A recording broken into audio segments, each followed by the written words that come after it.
Be me, 23, art history degree from a mid-tier liberal arts college. Currently working as a gallery associate in downtown LA. Basically a glorified receptionist who unlocks the glass doors. But I tell everyone I'm a curator in training. It's all about the branding. Appearance is currency. I live by a strict code. If you don't understand the difference between brutalism and Bauhaus, don't talk to me. If you wear fast fashion, stay 5 feet away. My aura is expensive. My bank account is crying, but that's temporary. I'm investing in my image. Dating in this city is a nightmare. Full of aspiring actors and DJs who sleep on air mattresses. I have standards. I need a man who understands the scene, someone with vision, someone who treats life like an installation piece. Enter Leo, known him since freshman year. Dropped out of college to go to culinary school. Now works as a sous chef at some hole-in-the-wall ramen joint in Little Tokyo. Always smells like pork bone broth and garlic. Hands are always cut up or burned.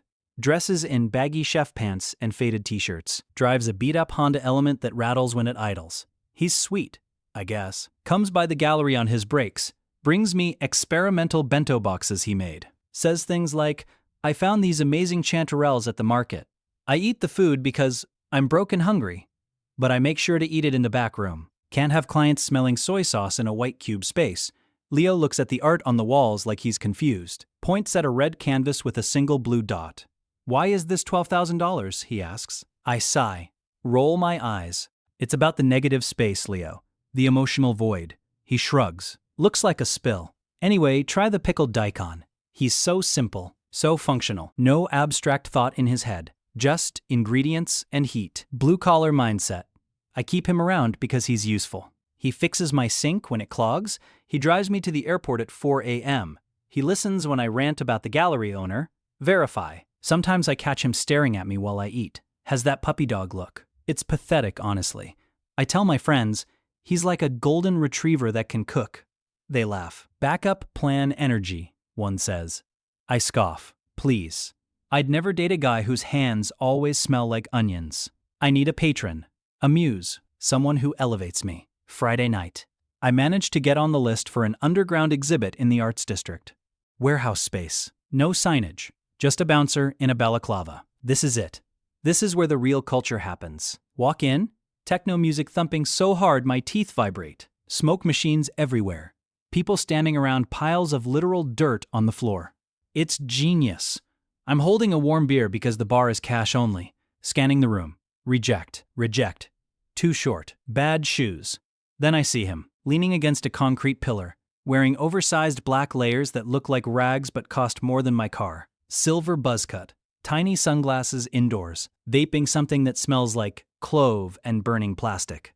He looks bored, disdainful, like he hates everyone here. It's the hottest thing I've ever seen.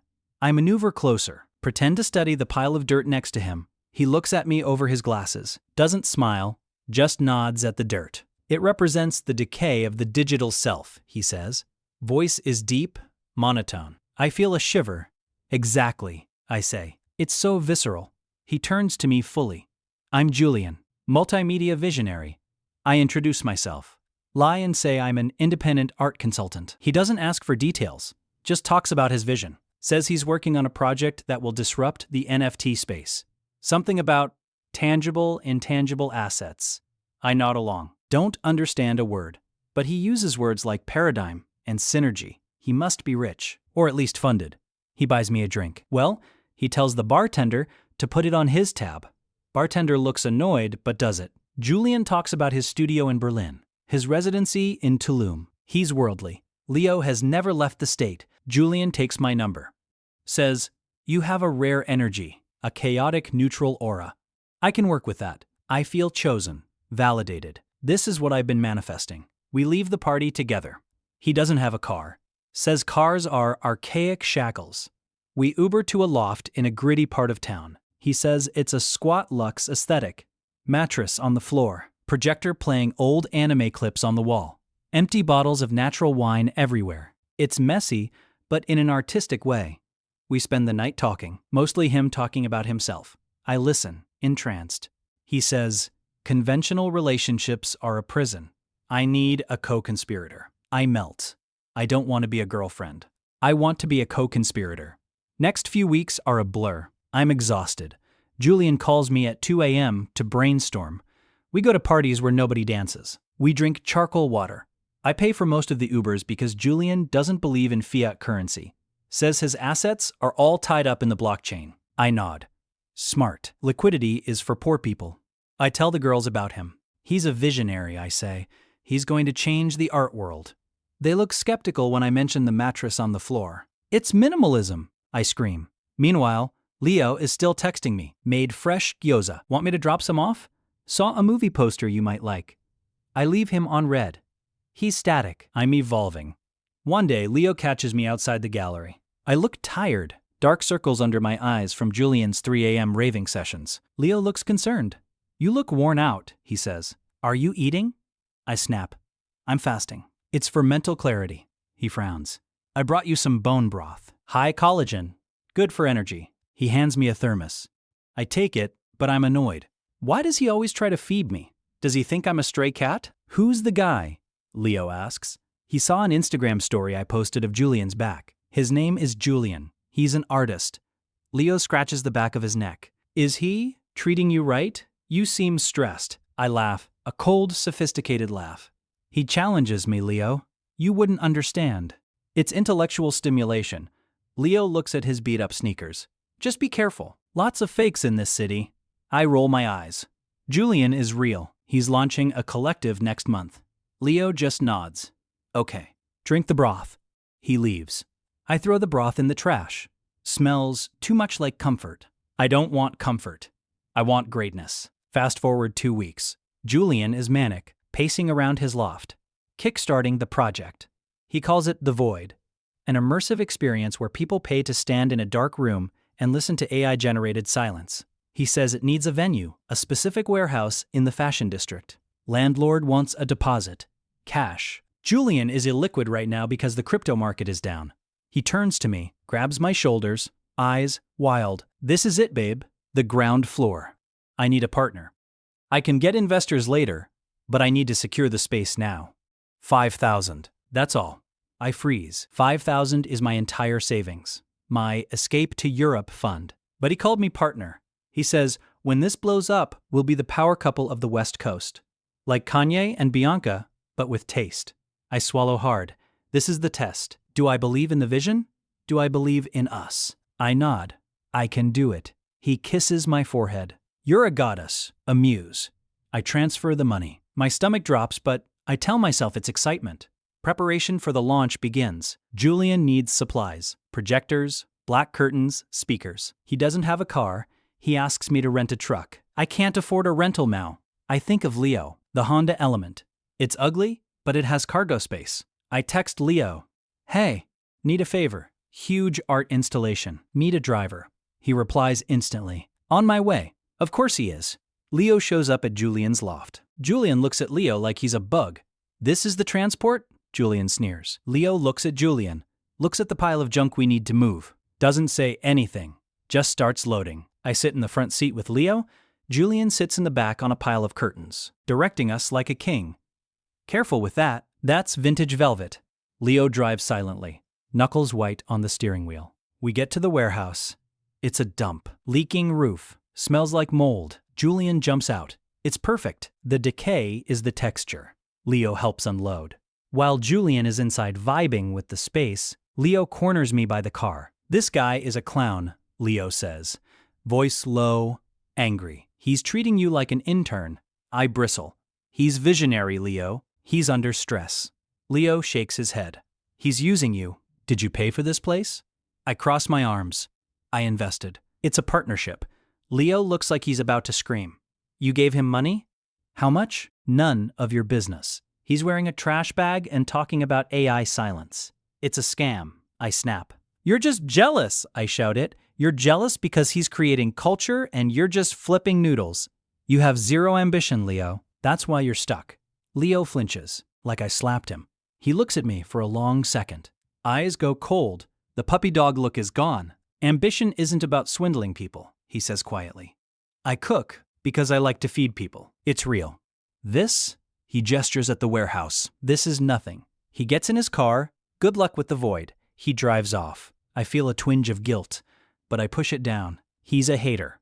Low vibration energy. I go inside. Julian is taking selfies in the dark. Who was that peasant? He asks. Nobody, I say. Just the help. Launch day approaches. Julian is increasingly erratic. Says he needs more money for marketing. I'm tapped out. I borrow money from my sister. Tell her it's for a medical emergency. I'm deep in the hole, but the Instagram hype is building. Julian has 50K followers. Probably bots, but whatever. Opening night. I'm wearing a dress I can't afford. Standing at the door with a clipboard. People start arriving. Cool kids, influencers. They walk into the dark room. Stand there, wait for something to happen. Nothing happens. Just silence. And a faint humming noise. People start whispering. Is this it? So brave. Someone says sarcastically. I go looking for Julian. He's supposed to give a speech. Check the back office. Empty. Check the alley. Empty. Call his phone. Straight to voicemail. The subscriber you have dialed is not available. My heart stops. I run back to the main room. People are getting restless. Someone turns on the lights. It's just an empty warehouse with some black sheets hung up. It looks cheap. Pathetic. The vintage velvet is polyester. I hear laughter. We got scammed, someone yells. They start leaving. Taking selfies of the disaster. Captioning them #Firefest20. I stand there, frozen. I realize Julian didn't even pay the rent for the night. The actual landlord shows up. Angry guy with a baseball bat. Yelling about trespassing. I run. Kick off my heels and run down the alley. Hide in a 7-Eleven. Check my bank app. Account balance, -$43.00. Julian blocked me on everything. His Instagram is gone. I'm alone. Broke. Humiliated. I have to move back in with my parents in the suburbs. Quit the gallery job because the owner saw the void disaster on TikTok and didn't want the bad PR. Spend 3 months depressed, watching reality TV, eating generic cereal. I think about texting Leo, but my pride won't let me. I tell myself he was still wrong. He was boring. Julian was a lesson, sure, but at least I tried to fly. Leo was just gravity. One day, I'm doom scrolling on my phone. See an article on Eater LA, the hottest new spot in the arts district. I click it. Headline: Chef Leonardo's kintsugi brings soul back to dining. There's a picture. It's Leo. He looks different. Clean-shaven, wearing a crisp white chef's coat. Arms crossed, leaning against a polished concrete counter. He looks strong, competent. The article says he started a pop-up that went viral. Investors lined up. Now he has a brick-and-mortar spot. Waitlist is 3 months long. Critics are calling his broth liquid gold. Mentions he uses locally sourced, imperfect ingredients to create beauty. My breath hitches. He's successful. Real success. Not smoke and mirrors. And he looks hot. Like actually hot. Not just safe. I feel a surge of something. Entitlement? I knew him first. I discovered him. Technically, I inspired him. My rejection probably fueled his drive. I'm the muse. I grab my keys, drive into the city. Go to Kintsugi. There's a line around the block. I walk past the line. Tell the hostess, I'm an old friend of the chef. She looks me up and down. I'm wearing last season's Zara. She looks skeptical. I'll check. She comes back. He says he's busy. My face burns. Tell him it's me. Tell him I want to apologize. She goes back. Comes back again. He says he accepts your apology, but he's in the middle of service. She hands me a takeout bag. He said to give you this? I take the bag, walk around the corner to the alley, look inside. It's a container of bone broth. And a note, scribbled on a ticket, for energy. Hope you find what you're looking for. I look up, through the back window of the kitchen. I see Leo. He's laughing, plating a dish with tweezers. Next to him is a girl. Sous chef, maybe? No. She touches his arm. She's plain, no makeup, wearing a bandana. Looks like she buys her clothes at Target. But she's smiling at him like he's the sun. And he looks at her like she's the only person in the room. He hands her a spoon to taste something. She nods. They share a look of total understanding. I feel sick. But then, I correct myself. No, she's a placeholder. She's comfortable, just like he was. He's settling. He's successful now. He'll realize he needs someone with taste, someone who can curate his image. He's just playing it safe until he's ready for the big leagues, until he's ready for me again. I sip the broth. It's delicious. Annoyingly delicious. I toss the empty cup in a dumpster, adjust my coat, pull out my phone, Open a dating app. Filter. Income greater than $200,000. Leo had his chance. He could have been part of my journey, but he chose the slow lane. Whatever. I swipe right on a tech founder who lists Burning Man as a hobby. His bio says disrupting the disruption. Perfect.